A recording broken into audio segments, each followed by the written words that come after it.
This is a low-pressure game. You would think that Penn State could just fine-tune the little things, but no. They got to make a statement against Villanova right out of the gate.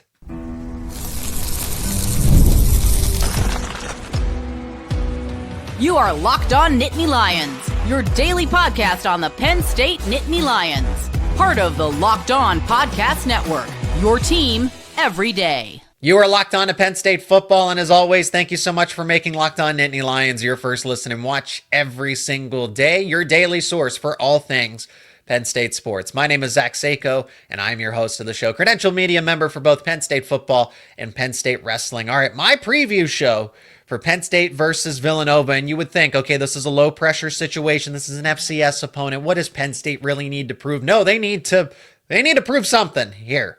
This is actually more of a serious game than I guess we would have been led to believe leading up to through the preseason, right? So I have keys to the game. I'm going to give you my official score and stat predictions for this game. Villanova scouting report, what to know about the Wildcats, how this team operates.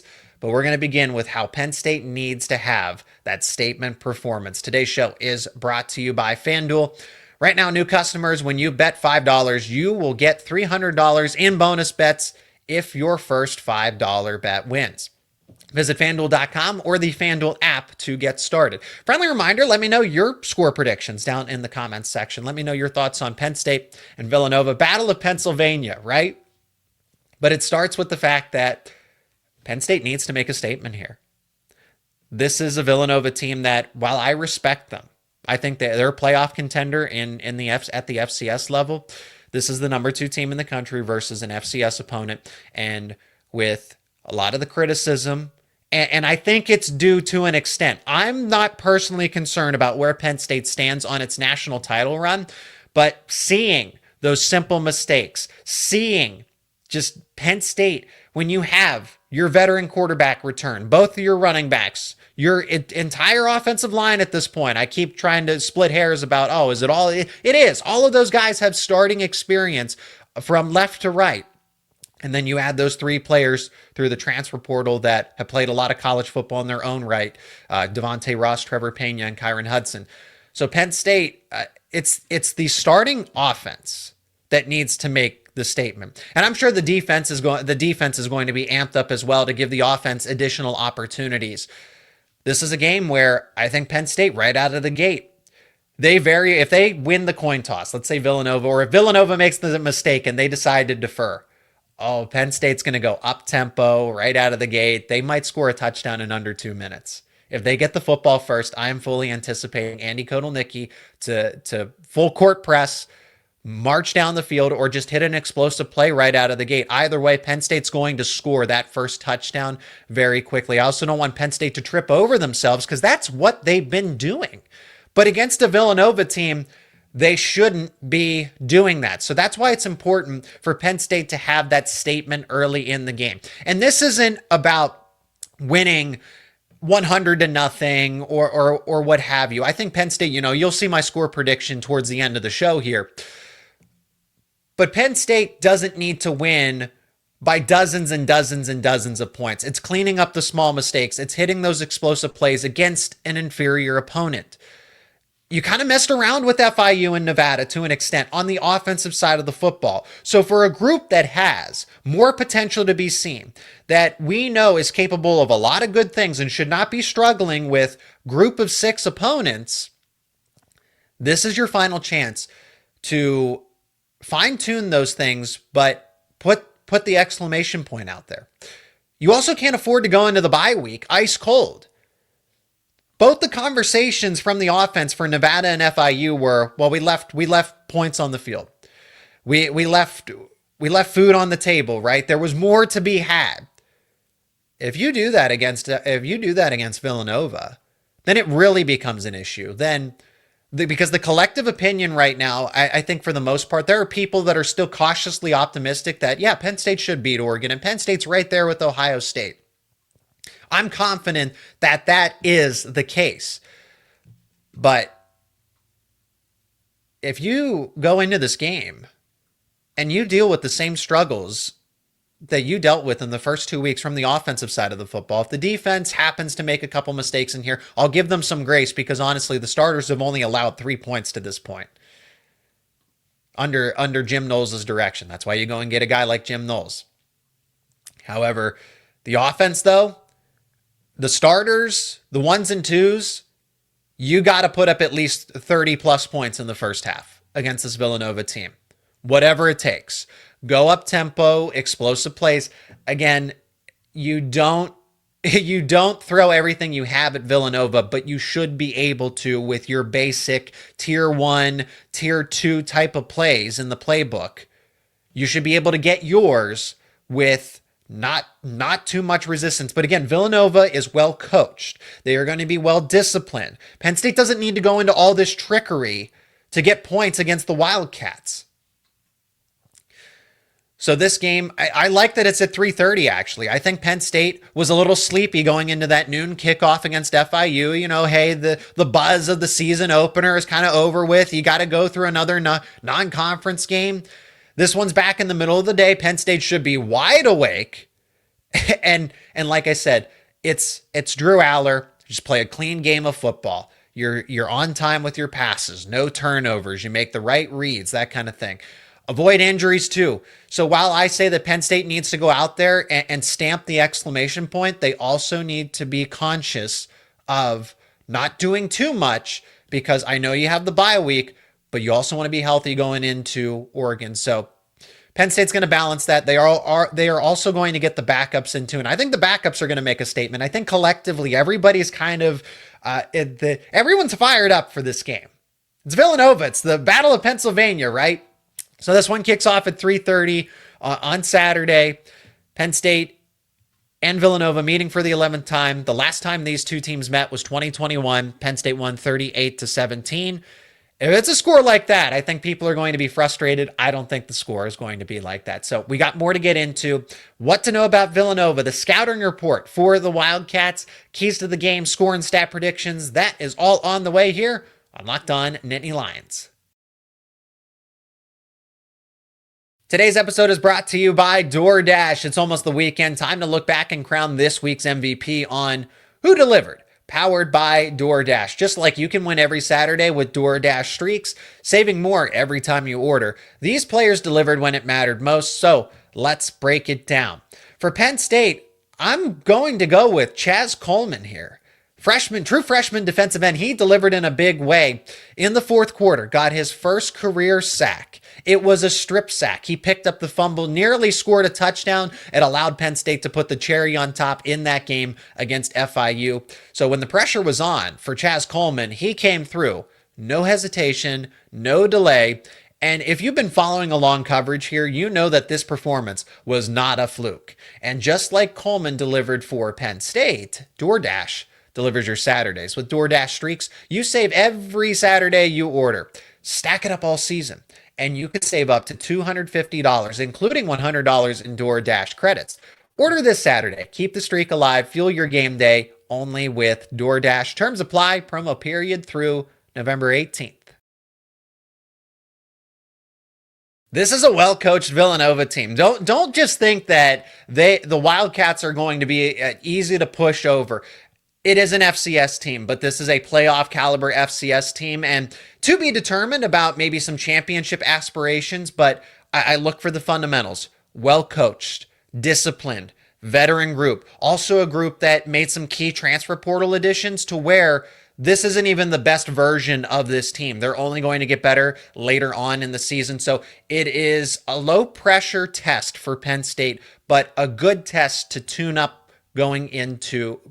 for going into the bye week and prepping for Oregon. So what do you need to know about Villanova? Well, led by head coach Mark Ferrante, 9th season going into 2025 here. He's been very successful at Villanova, so having playoff aspirations, this is par for the course. This isn't kind of they have lightning in a bottle. This is a Cinderella type of season for them. This is pretty standard for the Wildcats. Remember, Penn State has played them in the past. To know about this offense, quarterback Pat McQuaid, lefty quarterback from Nichols. So McQuaid transfers in, grad transfer against Colgate. threw for nearly 300 yards. And like I said, this offense is a work in progress, but is solid to start. Will only get better from Villanova's perspective. They have a two-headed monster in the backfield that is, for FCS level, is really good. But Pat McQuaid, being a guy that isn't easily fooled by defenses, makes the right decision more often than not. Not necessarily a runner per se. He's going to lean on his arm a lot more, but can pick up yards where necessary. You do want to force him into running situations, though. McQuaid had 300 yards almost against Colgate. It ended up being a win. He had a late touchdown pass that went for 56 yards to win the game, 24-17. Villanova is 1-0 on the season. Now, the running back room. This is what's going to win Villanova a lot of football games this season. David Avett, who was the CAA Offensive Rookie of the Year in 2024, had 923 rushing yards and 9 touchdowns. And then Isaiah Ragland.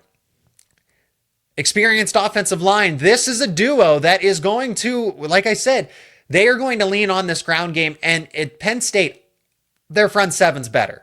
Or I guess front six, right? Because they run a 4-2-5 now with the 4 linemen and 2 linebackers. But at least it's going to give Penn State some resistance, okay? I want to see how Zane Durant, Xavier Gilliam, and company hold up. Alonzo Ford, right? The backup defensive tackles, Eni White, Ty Blanding, Owen Wafel if he gets some extended playing time.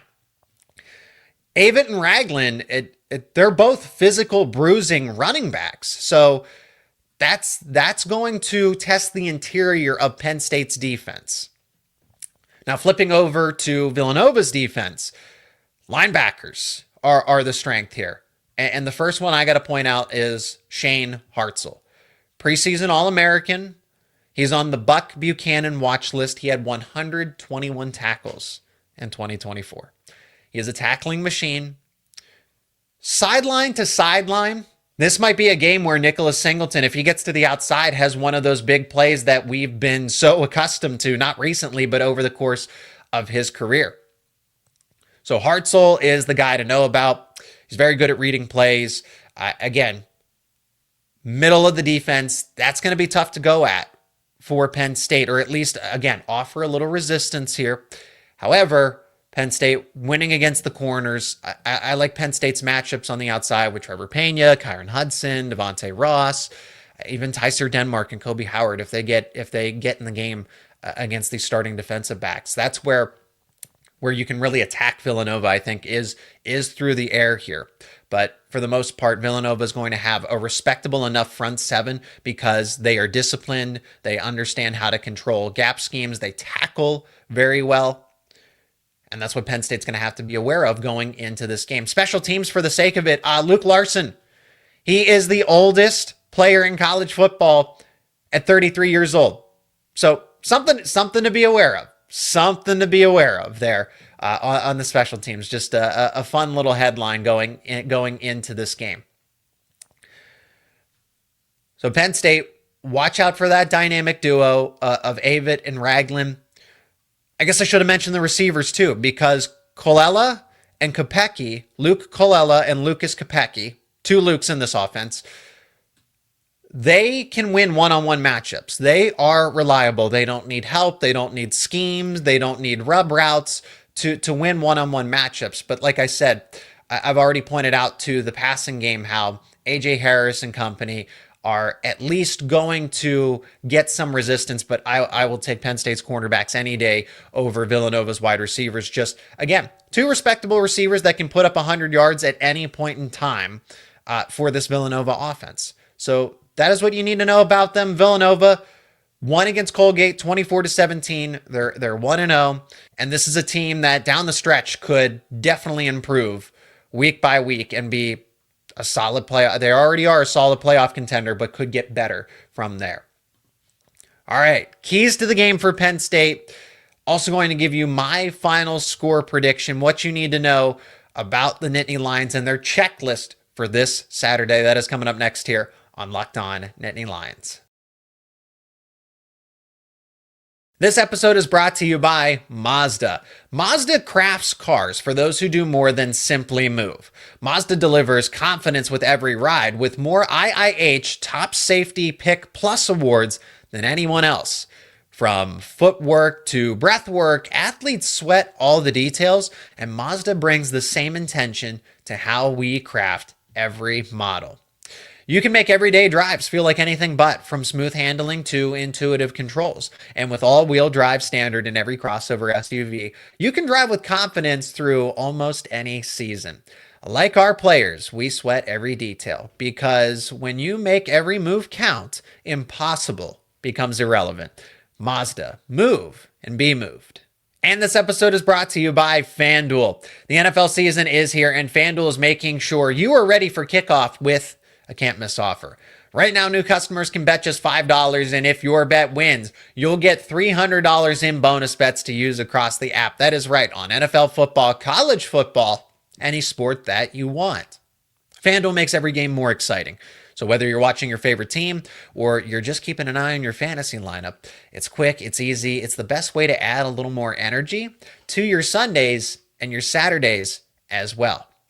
So there aren't lines currently posted for Penn State versus Villanova, but if you want to look ahead, there are lines available on FanDuel for, yes, Penn State versus Oregon. And Penn State is a 4.5-point favorite, minus 172 on the money line, plus 142 if you're thinking Oregon Ducks money line. The total is set at 53.5. If you like those lines, you can bet them over at FanDuel, the FanDuel app, or FanDuel.com. So are you ready to play?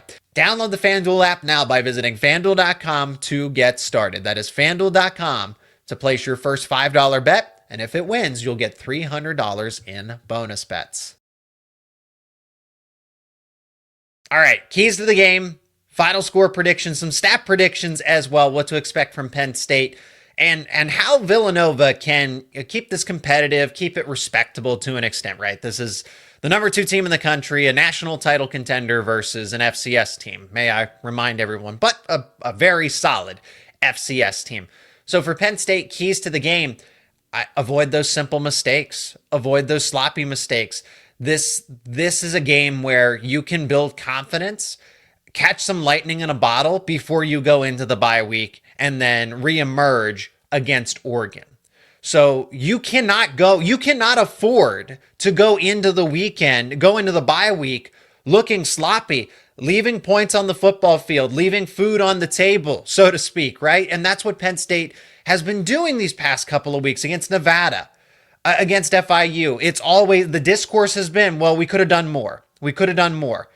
Avoid that. How do you avoid that? Explosive plays.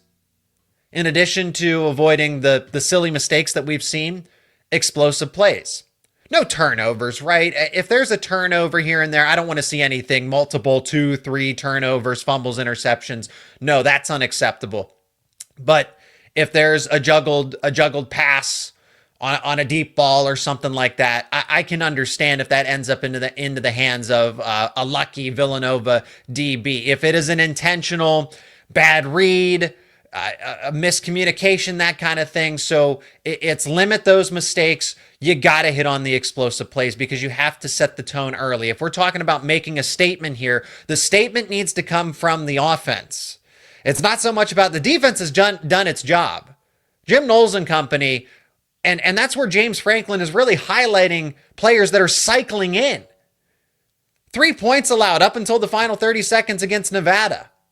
No points allowed against FIU.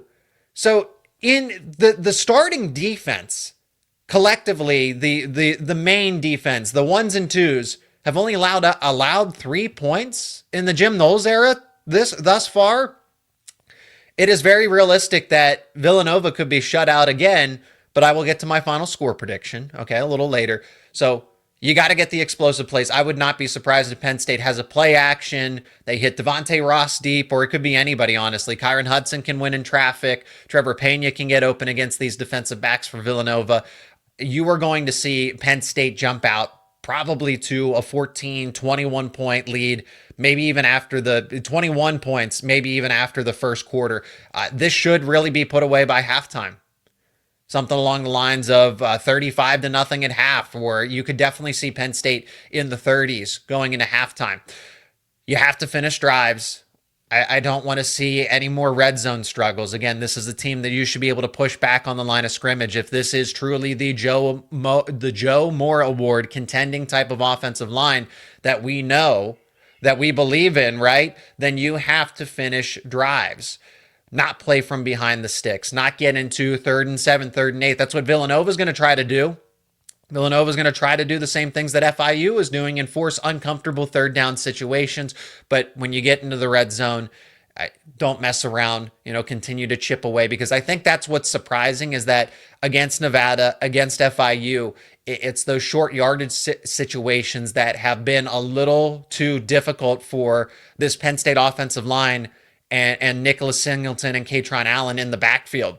Now let's flip it over and actually talk about the responsibilities. So you have to respect the dynamic duo that is Villanova's backfield. Okay, they have 2 star caliber running backs when it comes to the FCS level. Okay, David Avett and Isaiah Ragland. That is a dynamic duo, and why they are going to be one of the more competitive teams at the FCS level. You have to be conscious of being able to stop the run. You want to force Pat McQuaid into situations where he has to throw the football, scramble out of the pocket. Okay, he can pick up yards where he needs to, but that's not his forte. He is not a true dual threat quarterback. So if you take away Avett, if you take away Ragland, this sets up for a situation where you can force turnovers. Penn State's cornerbacks are better than Villanova's wide receivers. Now, granted, I do think Villanova's wide receivers, they can at least be effective and at least keep A.J. Harris, Elliott Washington, Davian Collins. They're significant advantage. But, right, it's just, this is a tune-up game. This is a chance to refine those mistakes and just keep Penn State at least somewhat honest. I think that's what these players can do, is at least keep them honest for the most part. And then another key here for Penn State is get the depth in. Get the depth into the game as early as possible. And I think Penn State will continue to score points. This is not only a statement game across the board. I think the team is fired up. So even when the reserves are in, Ethan Grunkemeyer, Cam Wallace, we'll see if Quentin Martin's out there. I'm talking about offensive players in particular. Maybe this is a game where Kobe Howard catches his first career touchdown. Tyser Denmark gets another touchdown to add to his resume, right? I could easily see the backups playing a strong role in forcing turnovers or having those explosive plays. Also, something that has to be said, injuries. While making a statement and everything is going to be great and it's going to be the priority, and fine-tuning the little things, it should not come at a cost. I know you have the bye week. Oregon is coming up. Big Ten Conference play is opening up.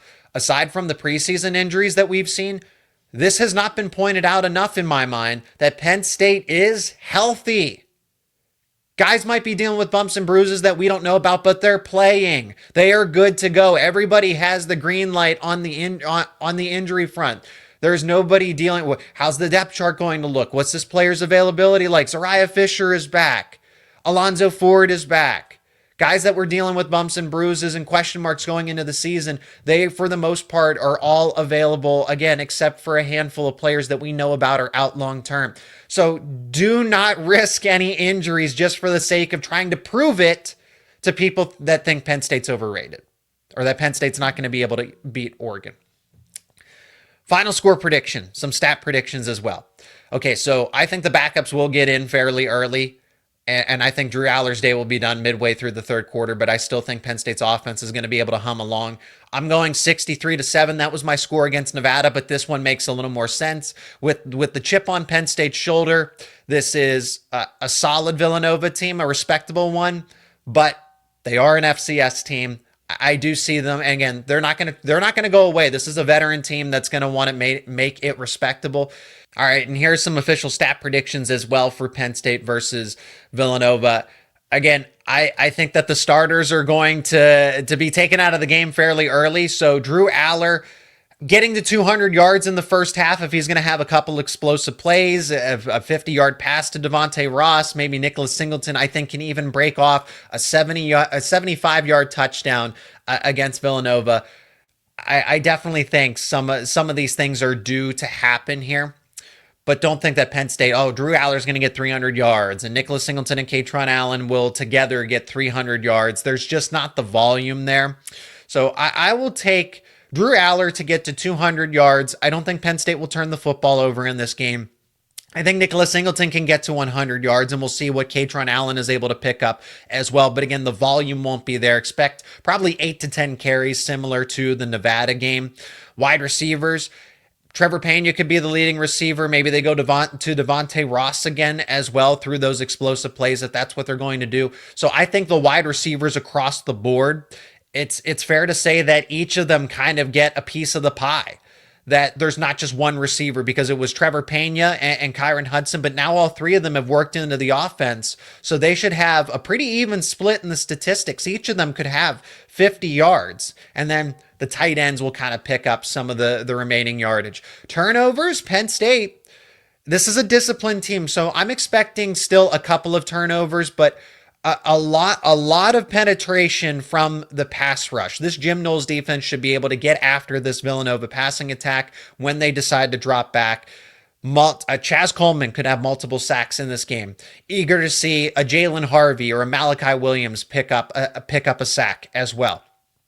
But if you're looking for any interceptions, if McQuaid's in a situation, I think it's more likely that Penn State gets 2 fumble recoveries on a strip sack than maybe they get an interception on the outside. But A.J. Harris, Elliott Washington, Davian Collins, they are ball hawking type of cornerbacks. Same thing with Zach Wheatley. So I'm expecting at least a couple of turnovers there with definitely a lot of upfront pressure from the defense.